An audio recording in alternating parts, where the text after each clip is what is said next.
This is Varun from Passageways, and very excited to be introducing our speaker for the afternoon. It's this morning where Chris is. She is based out of San Francisco. We are going to start in just a couple of minutes. You should be able to see the slide deck already at your end. We're just going to wait for a few more people to join in. We've got a pretty good crowd today. In fact, we expect around 50 people to join in. So I'm just going to give it a couple more minutes. While we wait, today's topic is corporate governance practices and supporting your board. I have the pleasure to really introduce Kristina Veaco. She's like I said, based out of San Francisco. I got a chance to meet her at one of the conferences, and she's a corporate governance consultant and the founder of the Veaco Group. It's an advisory firm for corporate governance. One of the real experts in this field. Her name shows up at most conferences as speakers, as a well-known speaker. Prior to this consulting role, she was in an in-house lawyer role at one of the top corporations, McKesson Corporation, a Fortune 15 company, for several years. She's also a long-standing member of the Society of Corporate Secretaries and Governance Professionals. In fact, she's speaking at the conference, the next conference for the Society of Corporate Secretaries in Chicago this summer. I also know that she's written several articles and white papers on the topic of corporate governance. I hope that you guys will actually really get a chance to, not just go through what she's going to share with us, but also ask us some questions, because you'll see some real, depth and knowledge that is rare to find. Not only will she lean on her, law degree from Hastings College, but she's also going to actually really, share some of the information from being an in-house lawyer and now becoming a governance consultant. So with that, I'm going to go ahead and, let Chris take over from here. Chris? Hi. I'm very happy to be here today. I want to start with the premise that for boards to be effective, they need to have the right kind of support from management of the organization. And in my experience, the corporate secretary or the person in that role is often a key player in the effective functioning of boards. I want to say that I know a lot of organizations don't necessarily have a dedicated corporate secretary, but typically when you have a board, you have someone who functions in that role, or sometimes the responsibilities are divided among various people in the organization. But in my experience, unless there's a central person overseeing and coordinating the responsibilities of working with the board, opportunities for optimizing effectiveness can be missed, and then opportunities for failures are likely to increase. I'm going to briefly cover some of the fundamentals of corporate governance and then discuss the processes or the framework that allows the board to spend its time on the matters that are most important, fundamentally what goes on in the boardroom. And by the way, this issue of what goes on inside the boardroom is of increasing interest to investors and others.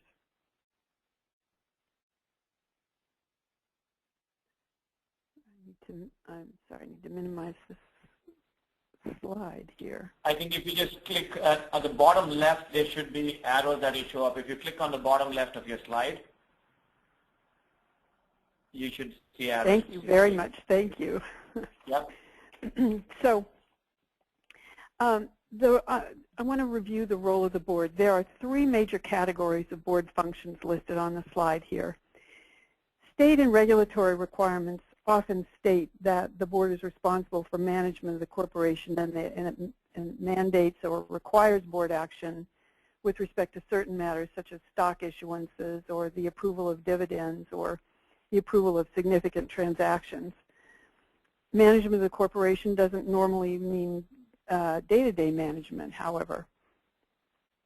Beyond the statutorily mandated tasks, boards will typically set or approve broad strategy and direction of the organization and oversees the work of management, including risks. And then the company's management runs the company on a day-to-day basis with a great deal of autonomy. In public companies and all but the smallest private companies, this is a common arrangement, and the board is sometimes referred to as a governing or an oversight board. And in some entities, nonprofits for example, there may be a limited management, and so sometimes the board members are expected to do some of the work of the organization. And in some startup companies, members of management on the board may actually outnumber the outside or independent directors. And in these situations, it's really easy for the roles of director and management to become blurred because, in essence, the directors are performing both a director and a management role. And boards where the directors are actually handling the day-to-day work are sometimes referred to as operating boards. And so as organizations grow, the board may need to move from an operating board model to a governing board one, and which can be challenging and may even require a change in board members. And by the way, when I reference directors, I also mean trustees or whoever is on the board. The basic role of directors as directors and their fiduciary duties are essentially the same regardless of the organization.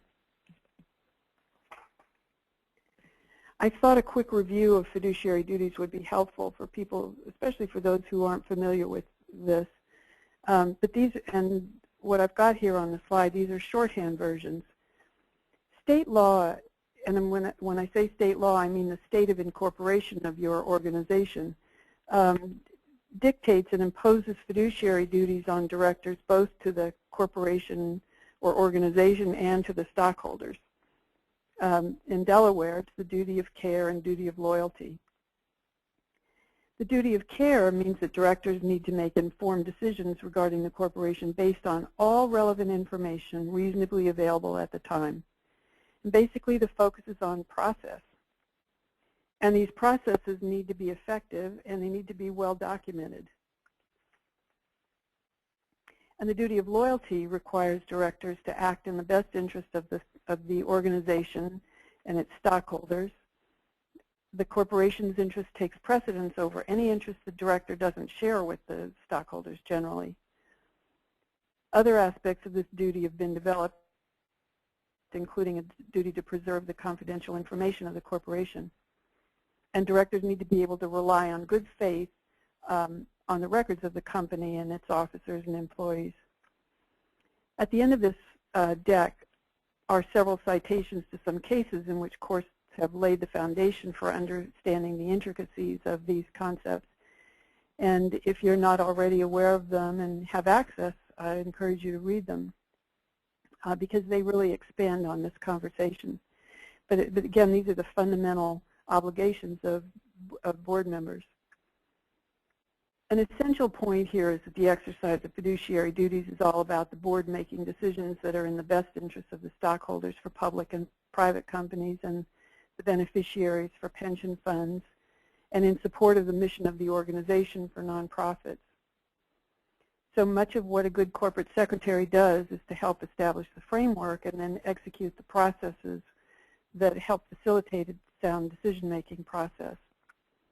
Also, well-drafted minutes from the meetings help to document the board's exercise of its fiduciary duties and may actually provide the basis for the application of the business judgment rule.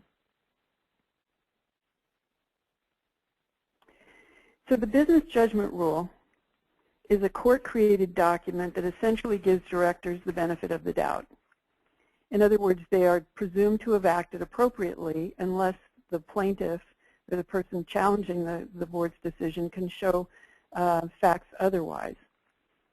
The key here is that whether or not the business judgment rule will apply to if a board action is challenged is decided in hindsight, years after the decision was made in some cases. So when board governance practices and procedures are followed and then properly documented, it really greatly enhances the possibility that the court will find that the directors exercise their fiduciary duties and are therefore entitled to the application of the business judgment rule if one of their decisions is challenged. And it actually may help prevent litigation in the first place.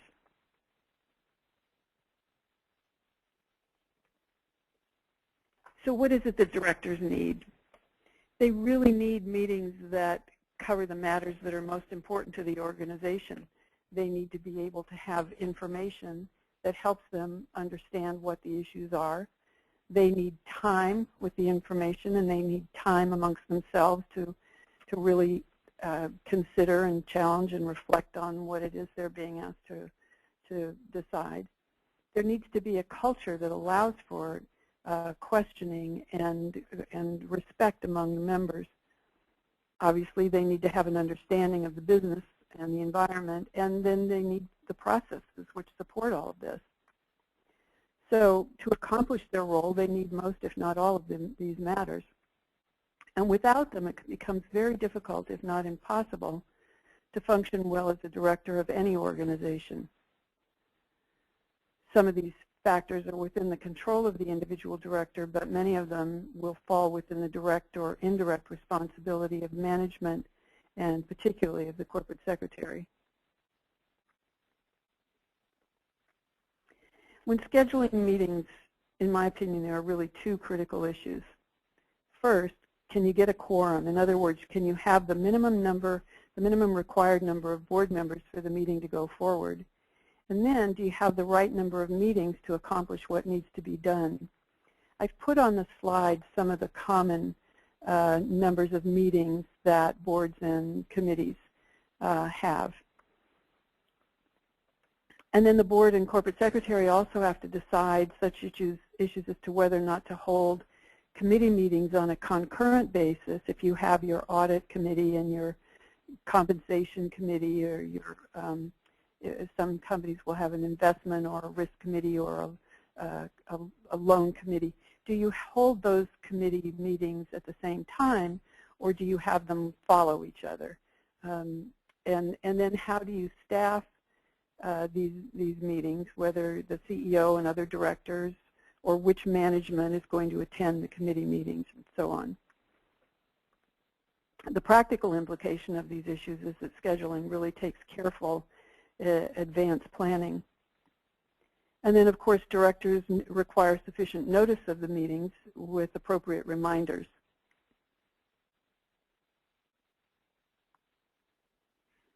I thought I'd just provide a few scheduling tips.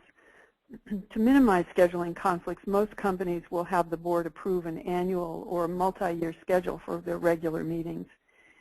And we all know that occasionally meetings come up that can't be scheduled in advance, but people have a regular schedule for regular meetings. And I recently saw a discussion among public companies about how far ahead they schedule meetings, and I have to say a 3-year schedule was not uncommon.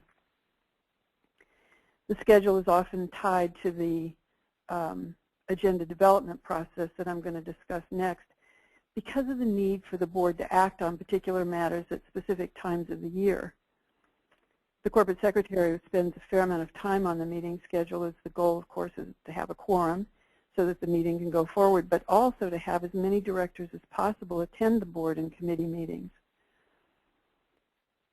And the schedule needs to be coordinated with company meeting schedules, the availability of the executive officers, and so on. And many organizations will also have an off-site strategy session each year for the board, and those are typically held in conjunction with board and committee meetings, all of which takes a whole lot more planning. And then the company bylaws will have specific provisions related to setting and calling meetings and providing notice. Something that is many companies do and is very helpful is to build some regularity into the meeting schedules. For example, the third Thursday of the second month of the quarter, something like that, whatever makes the most sense for your organization, but it's very helpful. And then the same goes for standardizing who typically attends the meetings. The other thing that's been very important in my experience is it's really key for someone in the corporate secretary's office or the person in that role to make a bond with the assistants who support their board members. When you need to get someone together, when you need to call a meeting suddenly, and having a good relationship with those people really helps. They can clear their board member's schedule for you when they really understand what your needs are. So the relationships here are really very relevant.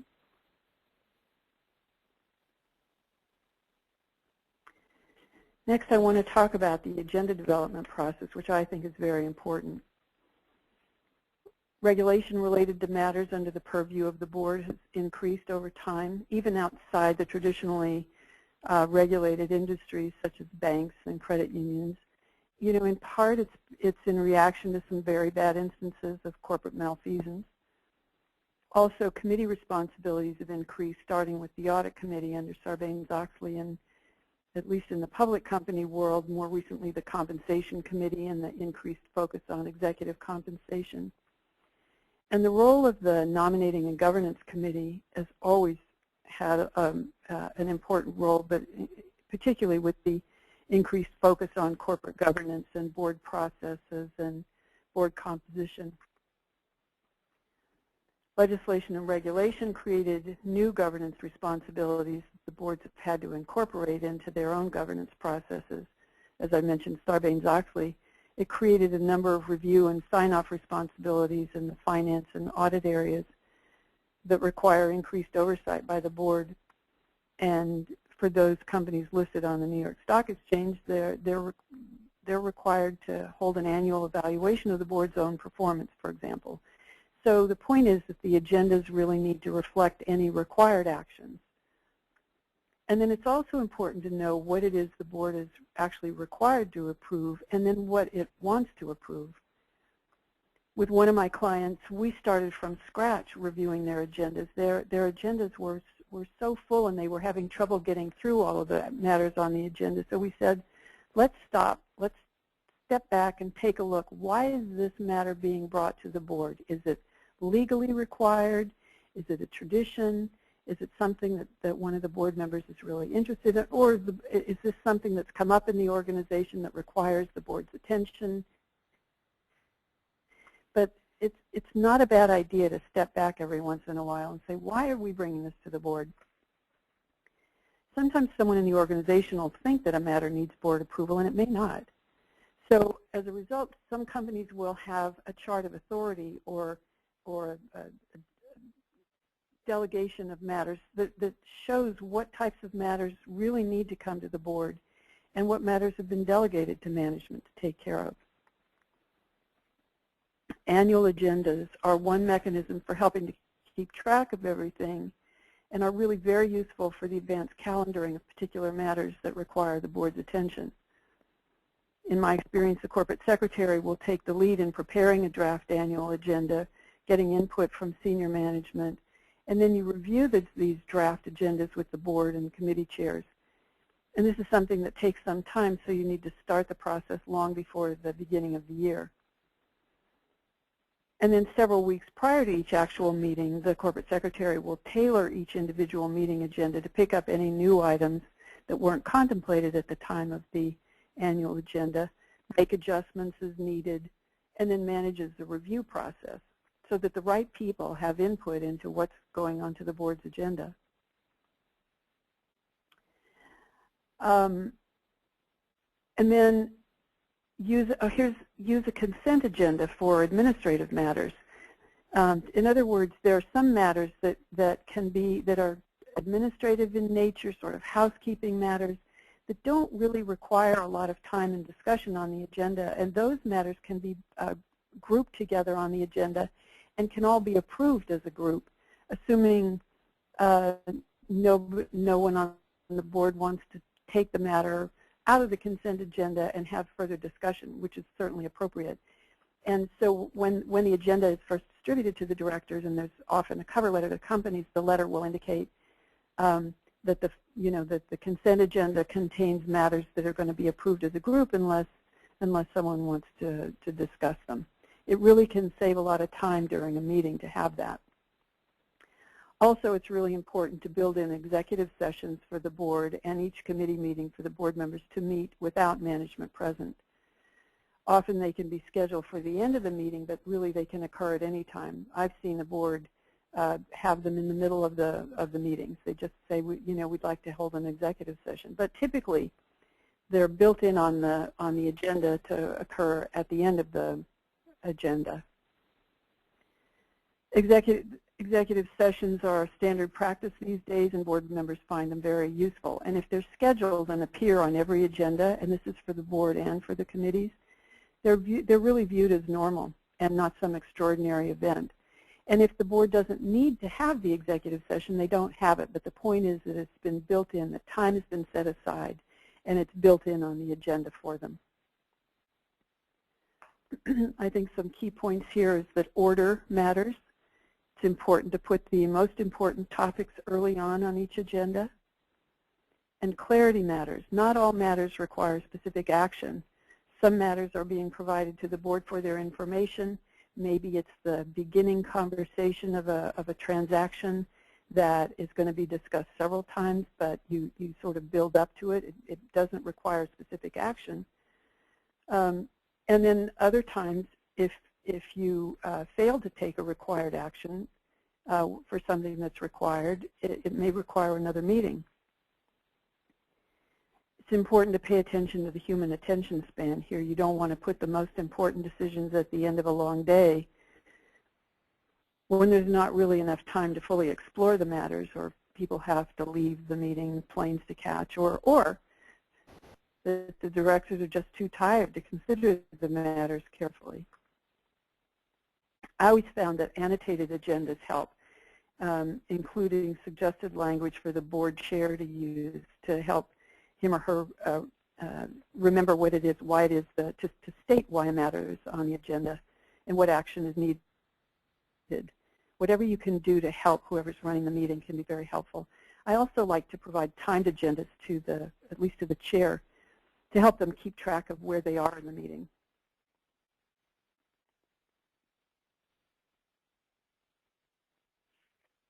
You know, board materials and presentations are a topic that are getting a fair amount of attention these days. These are the written materials that are provided to directors in advance of the meeting, and the presentations that are made actually in the boardroom on the materials. But this is the advanced materials are the primary way that the directors learn about the company and the matters they're being asked to consider and take action on. When I do board evaluations, one of the frequent complaints is about the advanced materials and the presentations in the boardroom, that the materials are just too long, or there's too much jargon, or too many acronyms used, or that they lack analysis, or we don't have enough time with the materials. More attention really needs to be given to the importance of the materials distributed to the directors, and then how best to present the information. As many of the materials will suffer from the problems that I just mentioned. This is true, again, for both advanced materials and the presentations made in the boardroom. I've certainly seen presentations where the font was too small, or the colors were very dark or too bright, making slides and spreadsheets almost unreadable. And then I've seen other presentations that are really full of acronyms that the directors really didn't understand. You know, people assume that the directors are really steeped in the company jargon, and it's just not true. You know, they come together 4 or 5 times a year, and they just can't, they're just not familiar with that. So it's important to either provide a key if there's going to be specific acronyms used, provide a key or something in the materials to help them understand. I also think the use of templates and standard formats really help improve materials and presentations at the meetings. Again, it's important to consider what's being provided and why.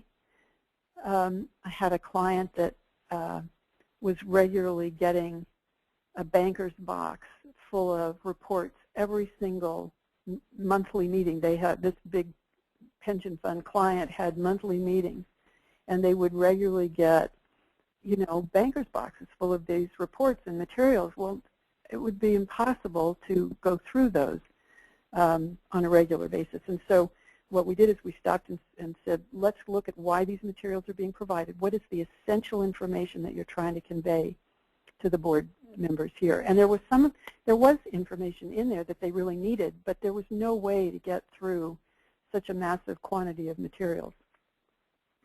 So you stop and think, why is this being provided, and then what is the best way to do it? So I think it's really important to give the directors a full week with their materials. This is certainly easier when you're using a portal and you don't have to worry about mailing. It allows for getting their materials really efficiently and perhaps more quickly. The advanced materials really should provide sufficient background to help the directors understand the issue and why it's being brought to them, along with alternatives considered and the basis for any recommendations. I think it's important to use executive summaries at the beginning of the materials to focus the attention on the key point. And then a chair or CEO cover letter can give an overview of the significant matters or the themes for the meetings. And this is really important, that all advanced materials and presentations should go through a thorough review before being sent to the board. You want to make sure they're at the right level, that they are presented in a coherent fashion and using the things that I just talked about. And then include proposed resolutions with advanced materials if directors are being asked to approve something, so that they can see exactly what they're being asked to approve. The corporate secretary usually drafts or works with outside counsel on the text of the resolutions, particularly if the resolution is needed for a significant transaction. If some of your materials are going to be late, let the directors know and then when they can expect them. And don't hold back materials that are ready. And again, with the portal, this is easier to upload the materials that are ready. And be respectful of your directors and let them know when they can expect the remaining materials. Also, I think presentations in the boardroom really should focus on the key points. They shouldn't just repeat what's in the advanced materials. Just focus, assume the directors have read the advanced materials, and then the presentation should allow for discussion and questions. Sometimes corporate secretaries will coordinate rehearsals with their presenters in advance of the meetings, and that helps the presenters, especially when you've got people who aren't used to presenting to the board. It's important that they know how to do it properly. I want to talk about technology just for a minute. Technology in the boardroom generally is supposed to make boards more efficient and allow for greater communication. For example, if someone isn't able to be physically present at the meeting, the use of teleconference and video conferencing. It's important to be mindful of what the state law requirements are that directors all be able to participate in here.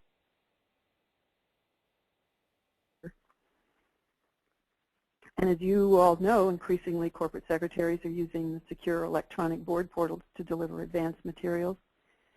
Security is key, as is the ease of use for the directors. And many companies are also providing tablets to directors to view the advanced materials. And sometimes they're used for the presentations in the boardroom as well. The corporate secretary often spearheads the effort to move to electronic delivery of the materials and the use of tablets, and then needs to grapple with the inevitable change in boardroom protocol and director interactions if the tablets are used in the boardroom rather than having directors look up at presenters and presentations on a screen. I noticed, for example, when observing a board meeting as part of a board evaluation last year that at least one, if not more, board member was doing email during the meeting. Of course, that was true when the directors would have BlackBerries as well. But I think with having the tablet there, there's a tendency to do it because they're looking right at the screen, So I recommend building in breaks in the meeting if you'd see this going on. Build in an email break or just take breaks so that people can take care of their other, if there's pressing other matters that they need to tend to. Also during presentations, there can be a tendency for board members to be looking down at the tablets rather than looking up at the presenters or around the room at their fellow board members. And they can miss a lot of visual cues and facial expressions and things when everybody's looking down. So I always recommend that the presentations be displayed on the screen in the boardroom and that the directors be encouraged to look up at the presenter and the screen. So if you can get to a place where you're not putting together paper books and worrying about the secure delivery of those books, there are really a number of efficiencies to be gained. When implementing this electronic delivery, some companies have just insisted that their directors go paperless, but others continue to accommodate those who prefer paper or who need aspects of the materials in paper. I think you need to be very respectful of your directors and their particular work styles. In my experience, you can really draw them in to using the portal if you make it really useful.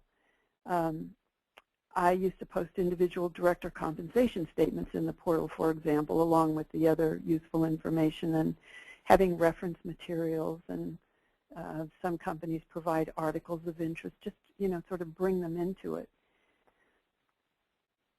I want to say here, though, I think it's very important to maintain your own secure files and processes, that the portal is a tool and a very wonderful one, but it should absolutely not replace having your own secure internal systems.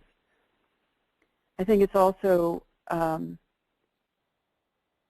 important to be able to securely access information in the boardroom, for example, even if no cell phone or internet access is available. And then you also want to be able to automatically delete any local information from a tablet after a certain period of time.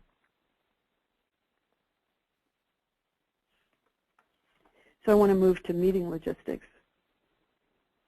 Good corporate secretary works really hard to maximize the ability of the directors to carry out their responsibilities without having to worry about logistical issues. I always found it helpful to get to know what the director's preferences and habits are as part of the job of keeping things running smoothly.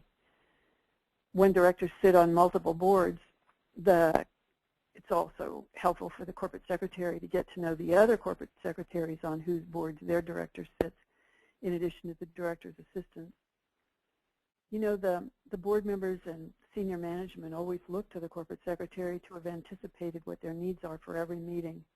And we've covered some of these topics as we've been going through this presentation. But I think there's a key point here, that you can really never make things too simple or too repetitive or too easy for your directors. They have many other responsibilities besides sitting on your board, so it's really, again, important to be respectful of their schedules, particularly with the advanced materials. And if you communicate logistical matters via email, be really clear and concise. Use bullets, and please don't ever send sensitive information via email. I worked with a client that was regularly sending big, long emails with not only the meeting arrangements, but the dinner arrangements and where they would be picked up and their hotel arrangements, all in one big, bulky email. Organization is really important here. Be clear. If you need to send more than one email, do that, but make it really organized and clear for the directors. It's also important not to overlook social activities and dinners prior to board meetings to provide opportunities for the board members to get to know one another as people. I think it's easier for them to work together if they've spent time with each other outside of the boardroom. Also, if senior officers attend some social functions, it allows for the board members to get to know them better as well, all of which are in essence a form of team building.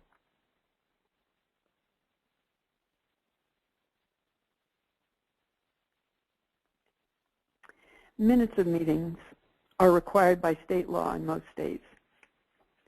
And they are an official record of the discussions and actions, and they are prima facie evidence of the facts recited.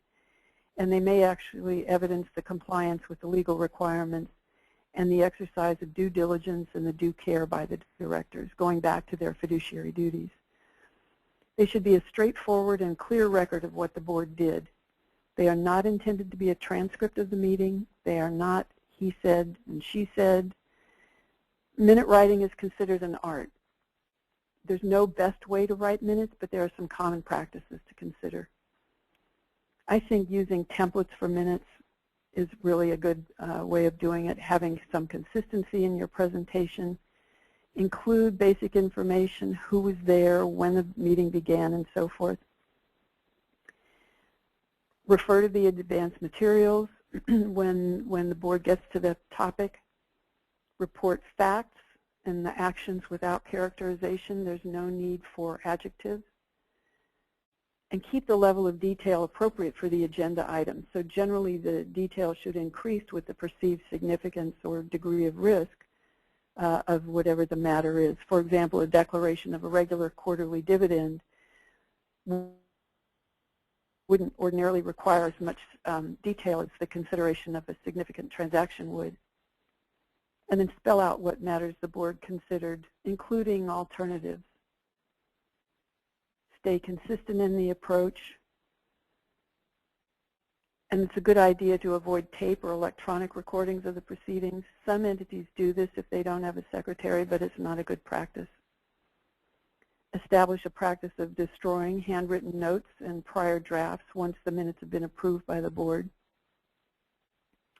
And if the minutes aren't drafted by a lawyer, be sure to have them reviewed by counsel and as necessary by any subject matter experts, depending on what the topic is, accountants or tax lawyers or regulatory counsel.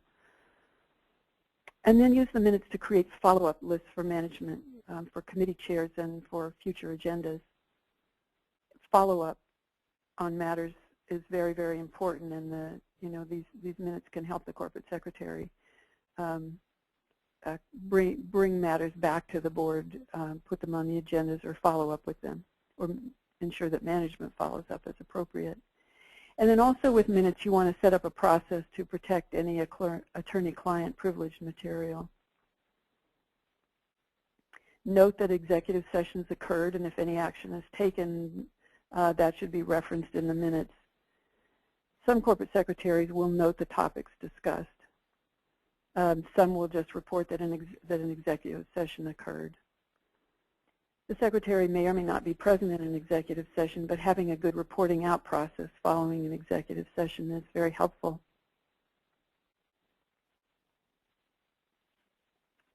I want to talk for a moment about board actions in the absence of a meeting.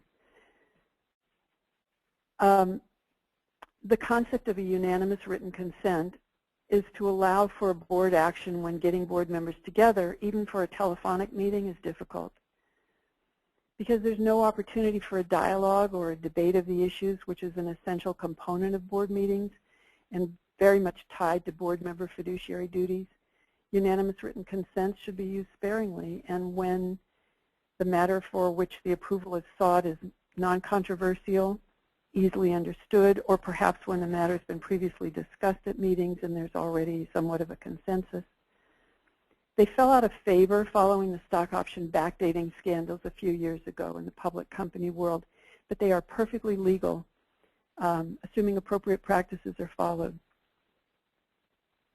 Some states will allow for less than unanimous written consent. This is not common. It's really important for you to know your state law requirements.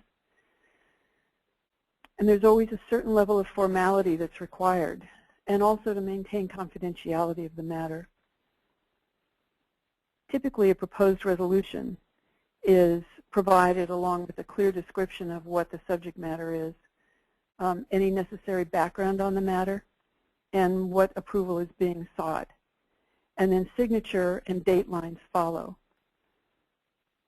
The unanimous written consent becomes effective on the date that the last signature is received, or if it's to become effective at a later specified date, then you still need everybody's signature in there for it to become effective. Distribution may be via email, again if secure, or through a board portal or other secure means. Because of the time sensitivity for these matters is usually high, giving the board members some advance notice is always appropriate. And practitioners also recommend going back to the board after you have the unanimous written consent confirming that the matter has been approved, just for their information. Lawyers will differ as to the validity of email signatures. Best practices really dictate having original signatures and dates signed for the minute books.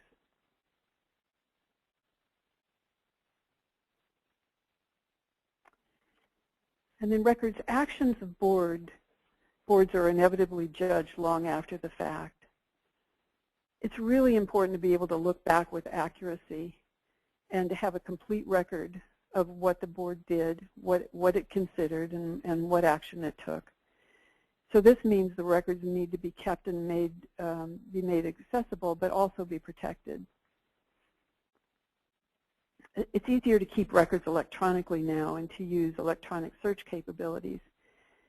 But it's very important for the Secretary to maintain control of company records and not rely exclusively on outside providers such as the electronic board portal providers for permanent archives of company records.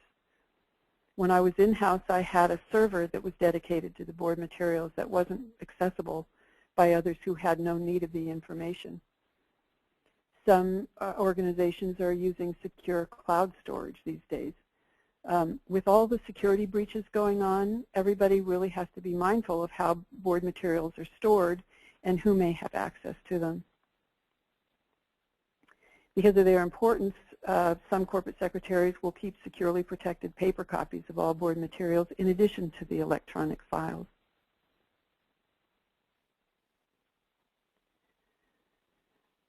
These are some of just some references that go into more detail about directors' fiduciary duties. And I've listed just a few for you. Of course, there are many more.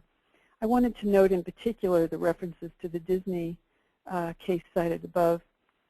In addition to providing useful guidance on the importance of well-drafted minutes, they're also a really good reference regarding the overall importance of having sound board processes. And I've also included a reference to my colleagues and my recently published portfolio on the role of the corporate secretary. Is what we found is that there's really very little actually written about the role. And as Parun mentioned, you should be aware of the Society of Corporate Secretaries and Governance Professionals. It's an excellent resource for corporate secretaries and others who work with the boards of directors. So that's all I have. I'd be happy to take your questions. Yep, well, thank you, Chris. That was excellent. I learned quite a few things here. I'm sure everybody enjoyed this. At this hour, we would welcome any questions you might have. I'm hearing some comments here. People are actually saying this was great, so that's great. Certainly, if you have a question, please type in your question into the console that you see on your screen, and I'll be happy to, really kind of relay this question to Chris here. While we are waiting for, some of your questions, you have the contact information for Chris on your screen. I definitely, encourage you to actually really reach out and contact her if you think your organization might benefit from a consult, from anybody from our group, really. And she is absolutely a sought-after speaker, very knowledgeable, and, I'm sure you got to see a glimpse of that today. We are getting some questions, so let me actually really, quickly go through. The first question I'm getting is, are we going to get a copy of these slides? Yes, the slides will be available. So that's a question I can handle. Post a webinar, we will send you a link in an email that will allow you to get to the presentation slides as well as the recording of the presentation. So that's that. Parun, I would say if people are uncomfortable asking their questions, even having them read out here, I'm happy to have people give me a quick call and try to answer their question more fully. Yeah. And some of the questions, some of the situations are, such that you would probably not be comfortable discussing them here. Certainly, I think this is a topic that gets a little sensitive at times. So certainly reach out. While we are waiting, I should say that, a couple of the things that Chris mentioned, those are topics that we are happy to, really kind of just, go deeper into. So if there was a particular topic that you, that really kind of just spoke to you today, please be sure to send us an email letting us know that you'd like more details on, a certain aspect of it, and we'll try and arrange for that information either through Chris or through some other means. Some of you are Passageways customers. I also know there There are several prospects on the call as well.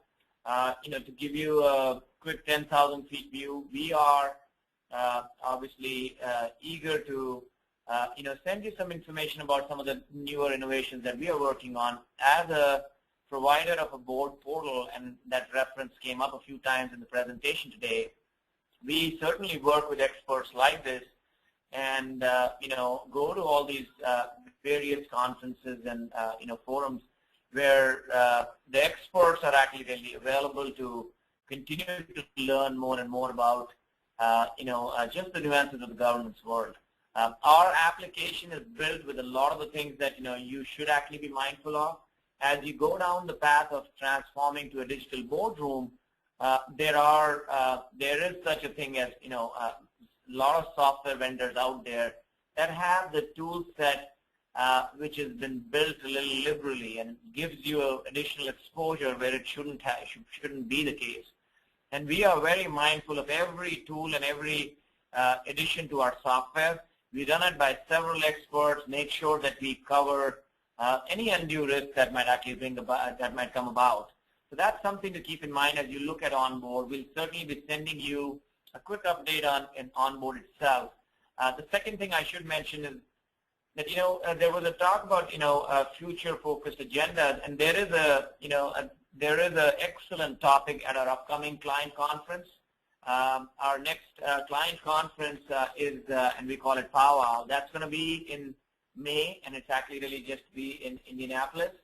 So if you guys have a chance, if you go to our website at www.passageways.com, you should be able to get to the events tab and pull up the information regarding Powwow and look at the agenda, and there are several great speakers that are actually really already there lined up for that conference. That's it. I'm going to see if there are any other questions so far. Let me see if this is a question. So Chris, this is a question for you. What is considered a retention time frame for board materials? I think forever. There are some. I know for many company documents there is the notion of keeping things for 7 years or 3 years, depending on the nature of. But most of us who practice in this world recognize that board materials really need to be stored almost in perpetuity.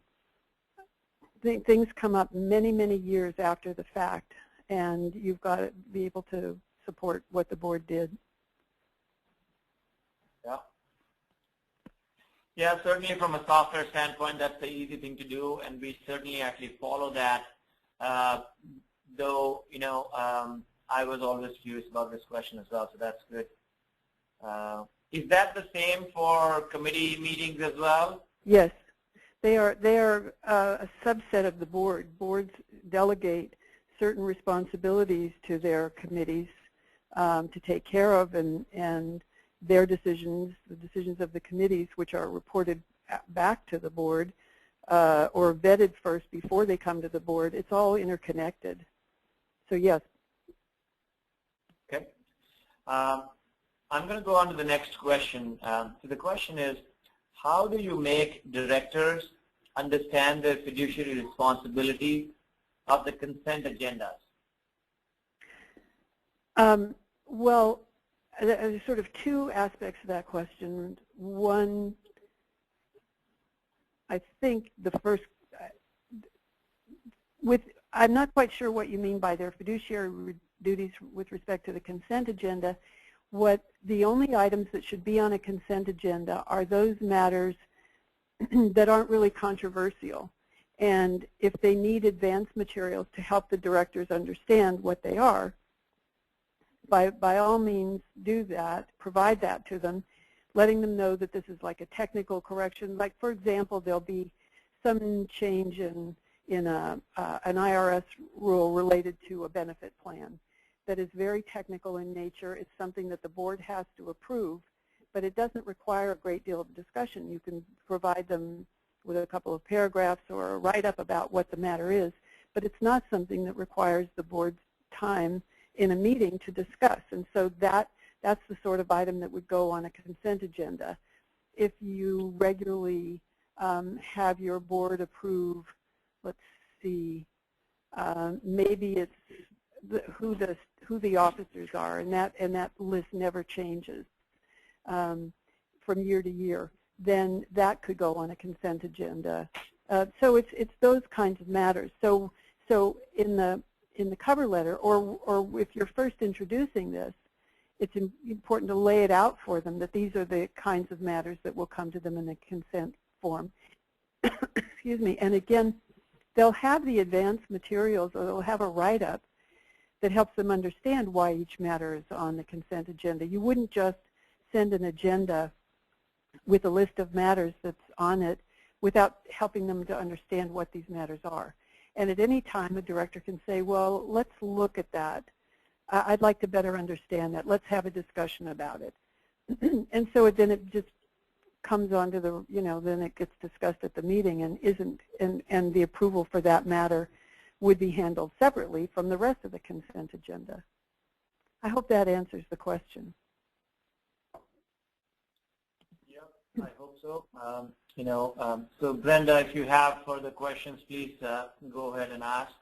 I'm going to move on to the next question now. I am getting several questions regarding the slides. Will the slides be available? Can we get a copy of the slides? Can they get a copy of the presentation? I assume the presentation was well received. So that's a shout out to you, Chris. I'm sorry, what was the last? Yeah. The next question comes from Carrie. The question is, how would you suggest we get directors to post comments before meetings are convened if they are provided ahead of time?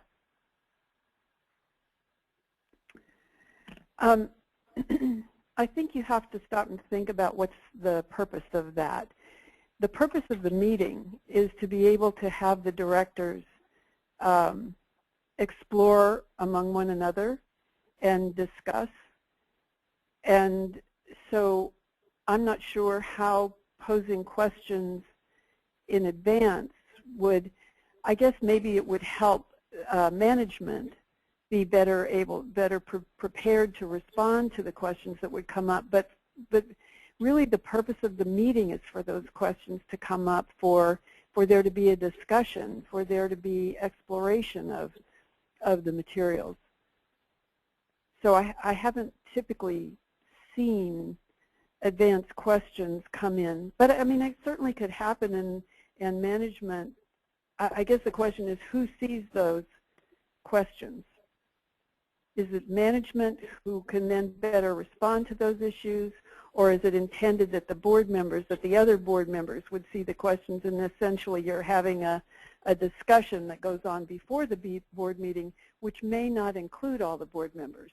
So if the issue is questions on the materials that really is for the board's full discussion, then the question should take place in the meeting. Yeah. One of the things that I have seen in board meetings that I've been a member of, sometimes the board members, present comments ahead of the board meeting, specifically, to relay them to other board members, especially when you're dealing with board members who are, not as participative by nature. They're just a little, reserved, and you want to give them time, and, you want to make sure they have some heads up, because you're going to rely on somebody's expertise on a particular question. So I've seen that as one of the ways to use those questions. I can see that. I can understand how that might happen. Again, I think you just want to be careful that there's not a big discussion going on outside of the meeting. Again, not everybody would be participating in that, and you don't want people making up their minds before they come in. The idea is to be able to fully explore whatever the topic is. So on that topic, can I squeeze in a question that I think will be valuable for everybody? One-to-one messaging, for directors. Now, of course, they have their emails and they could pick up the phone and talk to another director. What is your stance on that, Chris? Do you encourage that, or do you think that's something that's a slippery slope? You should encourage more of a discussion in the board meeting itself. Well, I always think you want to encourage full discussion in the board meeting itself. Obviously, you can't prohibit board members of private companies or nonprofits from having conversations outside of the boardroom. Public entities have open meeting laws and sunshine acts and things that require them not to engage in one-on-one conversations outside of the meeting room, because in those instances the public can't hear the discussion and is unaware of what's going on. So I think it's important to be mindful that there are concerns certainly in the public arena. You just can't stop that sort of thing, and I don't know that it's important to prohibit it in the private and public company world. But I think the notion sometimes the conversations will occur because someone will have a greater understanding of the topic, and the director is trying to get a little bit more information. The key, though, is to bring issues into the boardroom where all of the members can participate, offer their solutions, their ideas, explore alternatives, and come up with a group with a decision that it's a majority vote on these things, right? So you want to make sure that everybody has a chance to participate, and then you vote, and if the majority approves something, that's the decision, and then you move on. Okay. The next question is, about some conferences that were mentioned here. I think they're specifically asking about the Society of Corporate Secretaries and Governance Professionals. Yes, in June, in Chicago. You can go to the Society's website. Yeah, so the website URL I'm going to share with everybody. It's governanceprofessionals.org. Yes. And I'm going to punch that in the message box here as well, so you all have that. Their next conference is on June 24th in Chicago. And there are local chapters of the Society, and they're wonderful. I've been involved with our local chapter for many years, and there's wonderful opportunities to network, to connect with others doing the same work that you're doing, and you can ask questions of each other. I mean, that's the beauty of the Society. Yeah, and another one there is basically NACD. And that's I'm trying to think of the full name there. NACD, well, to become a member of NACD, they require that you be a board member, and it's just a sort of a different organization than the Society. Yeah, and NACD is basically nacdonline.org. This is the National Association of Corporate Directors. And this conference is actually really, this is earlier in the year. I think it happened, actually this is going to be in fall, I guess, in August. I think it might even be something that the dates are not released yet, so you might want to check on that. The next question I have, any recommendation on how to get the committee members to understand the process for them is just as important as the board. So, the committee member process is not as tight as the board process. How do you make that happen? It would be interesting to know in what ways it's not as tight, but I think having the right processes, if the person in the corporate secretary role can work with the chair of the committee to, for example, help them with the agenda, get the agenda distributed appropriately, get advanced materials out to them, and then they require support in order to do their work. So I need to know a little bit more about what it is that's not happening, but the same processes should be applied. And again, I think it really helps them function in the way they're supposed to be if there is management support. Yep. I have another couple of questions here, so let me just go through these. We are running out of time here. What would you recommend as a good discussion time on the board call-in or in-person meeting for decision items? Well, it's going to depend on the significance of the matter. I think one of the things that we would do when I was in-house, and I know that others do this as well, is when you are reviewing what is on the agenda for the upcoming meeting, I would meet with the CEO, the CFO, the head of corporate strategy, the general counsel, whoever was going to be involved in the meeting, and we would run through each item, allocate a certain amount of time for each item. We'd say, well, this is a big acquisition, so this is going to take, we need to devote an hour. So the amount of time is tied to the significance of the matter, typically. As I said earlier, when you've got something you're approving a quarterly dividend, that obviously doesn't require much time if this is a regular process. But if there is something more significant, you try to map that out in advance and have the board members set aside a certain amount of time and let them know that the meeting is expected to go from 2 until 5 or 1 until 6 or whatever the meeting schedule should tie back to the amount of time needed for them to get their work done. And then I've worked with some companies that say, well, we've allocated an hour for the board meeting. And I said, well, are you going to be able to get everything done in that? That an hour doesn't seem like very much time. And so we'd sit back and say, well, let's look at what these matters are. Let's figure out how much time each of them needs. And then you let the board members know well in advance how much time they need to allocate for the meeting, because that's their job, is to come and spend adequate time in order to make the appropriate decisions. Very good. I have another question. This is regarding executive minutes. So the question is, must there be a line item on the regular minutes to be approved by the board? Board members think the executive minutes are approved at the conclusion of the meeting, and minutes are provided to the corporate secretary.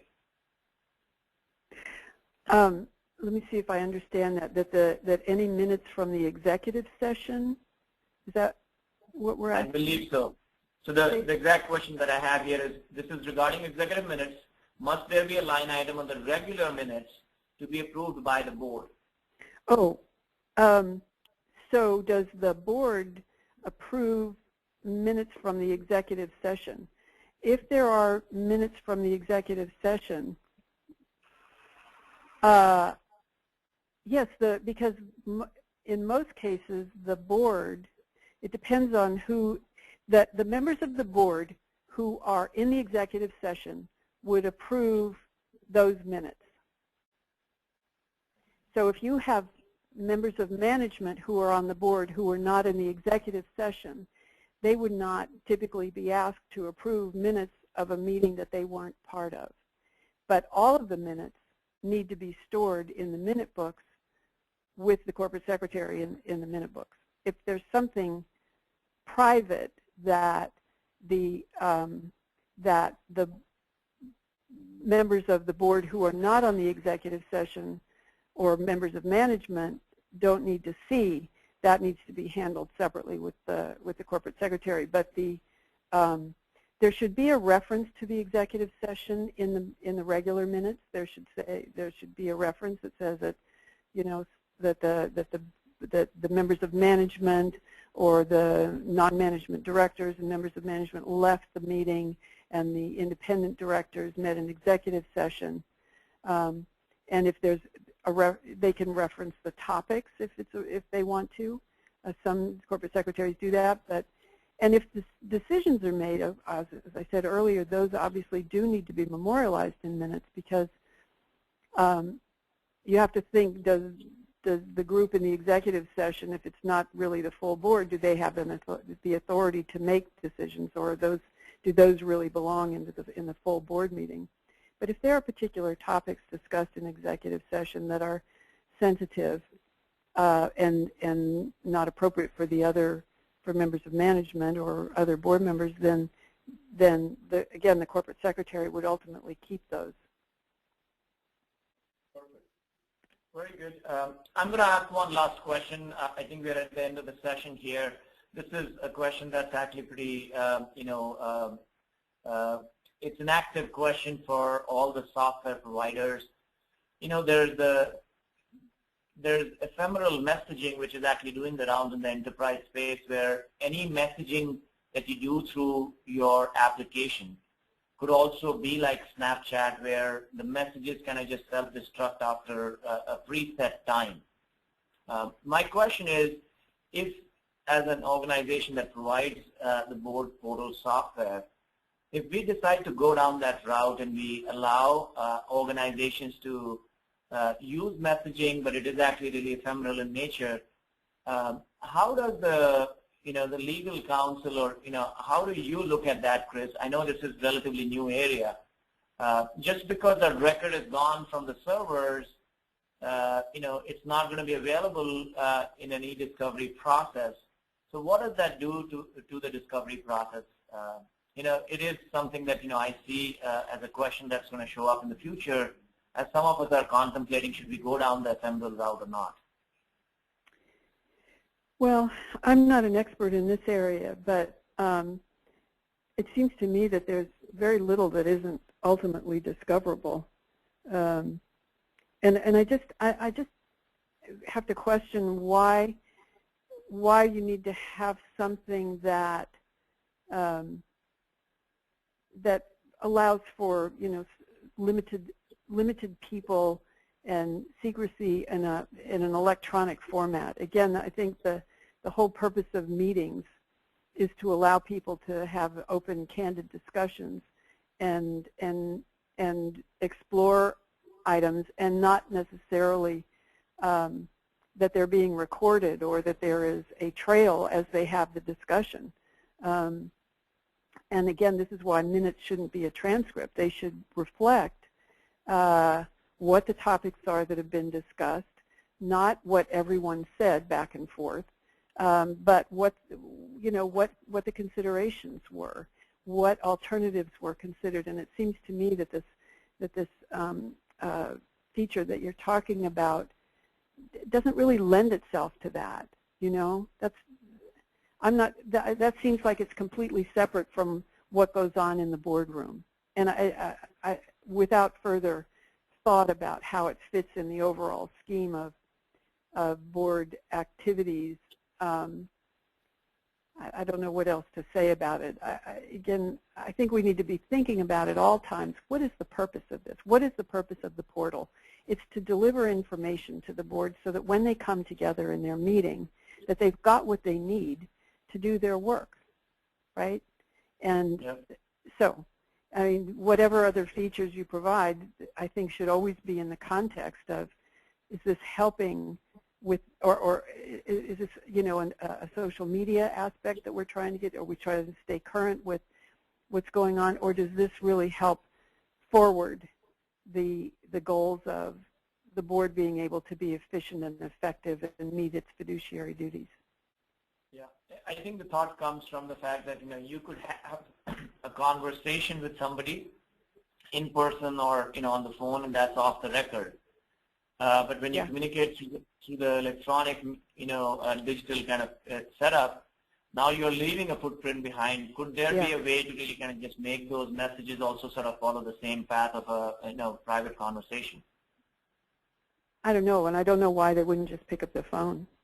Yeah, I agree. I mean, I think that's where we are thinking hard about this particular aspect, because just because you can do it, technology allows you to do it, doesn't mean it might actually fit with the tool set that's right for the business use that we have on hand. I think that's right. All right. Very good. Well, I've got to wrap this up. We are 10 minutes over. I definitely want to thank you, Chris, for all the expertise and time that you graciously provided us today. And we certainly will relay back any comments and feedback for Chris. So please, if you're if you'd be kind enough to give us some feedback on the session and the topic. I have a couple people already asking for an encore here, so that's great. Thank you so much. Appreciate it. My pleasure. Thank you. All right. Bye-bye. Bye-bye.